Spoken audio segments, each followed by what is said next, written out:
Il a les mains libres dans une large mesure en France, puisqu'on n'a jamais vu la gauche avoir les pleins pouvoirs de cette façon, puisqu'il y a les régions, la quasi-totalité des régions, il y a le Sénat, ce qui était une nouveauté historique,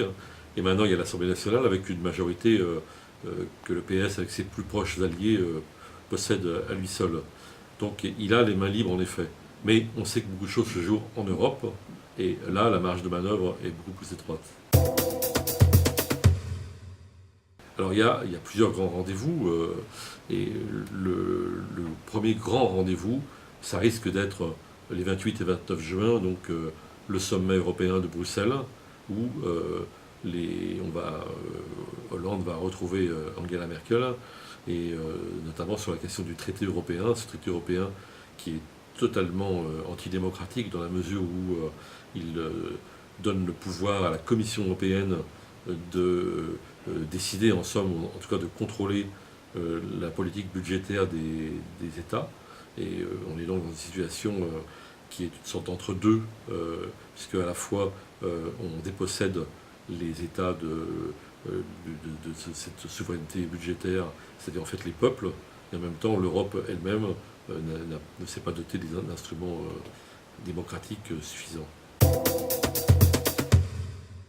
Alors justement, le cas grec, on a vu la campagne qui a été menée en Grèce en spéculant, si j'ose dire, sur la peur, puisque on a dit que Syriza, la gauche radicale, allait sortir de l'euro, etc., ce qu'ils n'ont jamais dit. Et en fait, la campagne s'est menée en faveur des partis qui sont largement responsables de la crise, et en faveur finalement du plan d'austérité. Alors ce que ça a révélé, chez nous en particulier, c'est que les socialistes français, les membres du gouvernement, même le Premier ministre, ont souhaité finalement une alliance en Grèce, entre les partis qui sont pour le plan d'austérité, y compris la droite.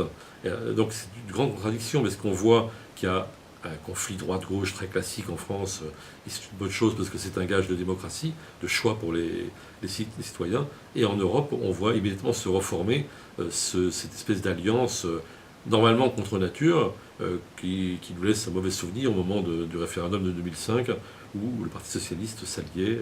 à la droite libérale pour prôner l'austérité politique budgétaire et des réformes antisociales.